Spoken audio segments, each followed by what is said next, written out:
Ever get that feeling? Like something's just a little off. Mm-hmm.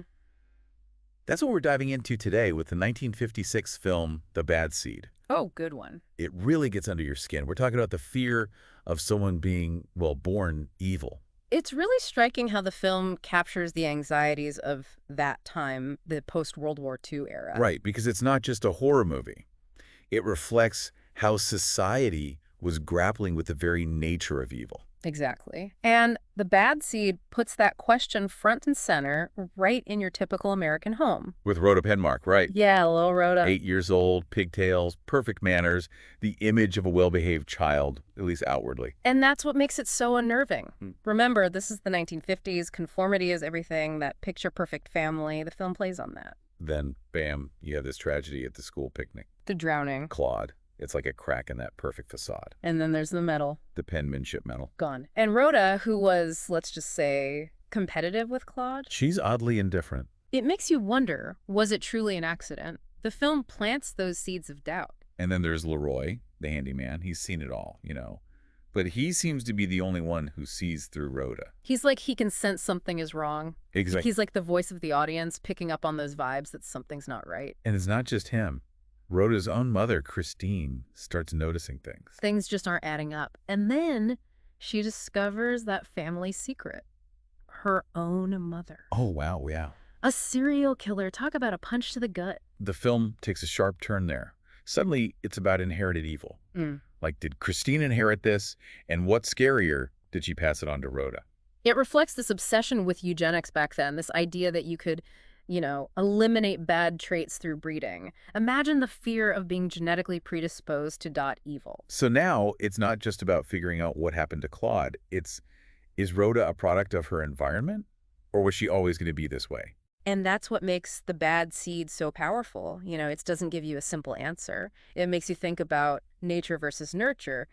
But then there's Christine and what she's going through. Her whole world just falls apart. This woman who's like the perfect 1950s housewife is now facing this terrifying possibility. That evil could be in her family. It goes beyond the typical thriller. It makes you think about your own kids. What if you don't really know them? What if you miss the signs? Exactly. That fear of not being able to stop them from going down a dark path. Yeah. Especially when you see what Rhoda starts doing. I mean, the film doesn't shy away from showing us just how creepy she can be. Yeah, you see her true colors more and more, like how the directors use shadows on her face. Or that music. Yeah, that unsettling music when she's doing something seemingly innocent. You can't shake this feeling that something's off. And then there's that scene with Leroy after he confronts her.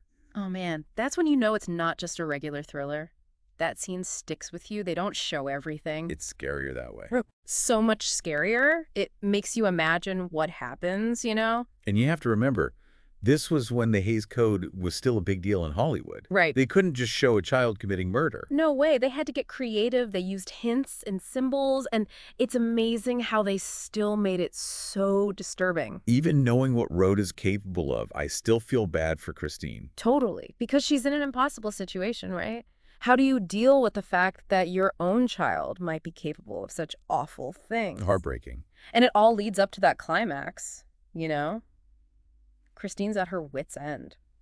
And she does something extreme. Desperate. Yeah, the attempted murder-suicide, trying to protect everyone else from Rhoda. And that ending, with the storm and the confusion, you don't know what to think. It's perfect, right? Did she succeed? Is Rhoda going to keep doing terrible things? It's left up in the air. It's like they're saying, here's this terrifying possibility, now what are you going to do? Right. And you're left thinking about it long after the movie's over. Is evil something we're born with?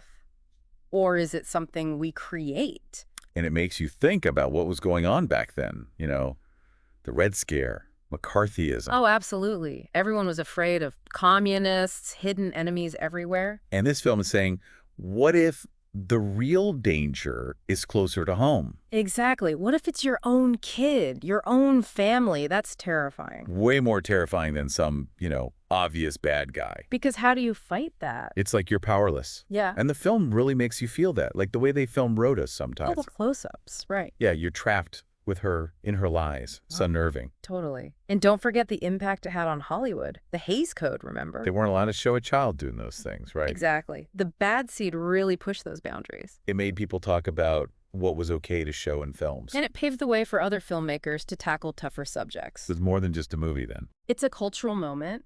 It made people think differently about parenting, about mental illness, even though their portrayal of that was limited by what they knew back then, about good and evil. We're still asking those questions today. And that idea you mentioned earlier, how would the bad seed be different if it was made today? It would definitely reflect our own anxieties, whatever those might be. Absolutely. Would it be about social media, Yeah. genetic engineering? There are so many possibilities. So much to unpack. Eh.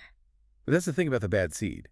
It reminds us that some things never really change. We might not be living in the 1950s anymore, but that darkness, that potential for evil, it's still something we grapple with. And that, listener, is something to think about. Until next time.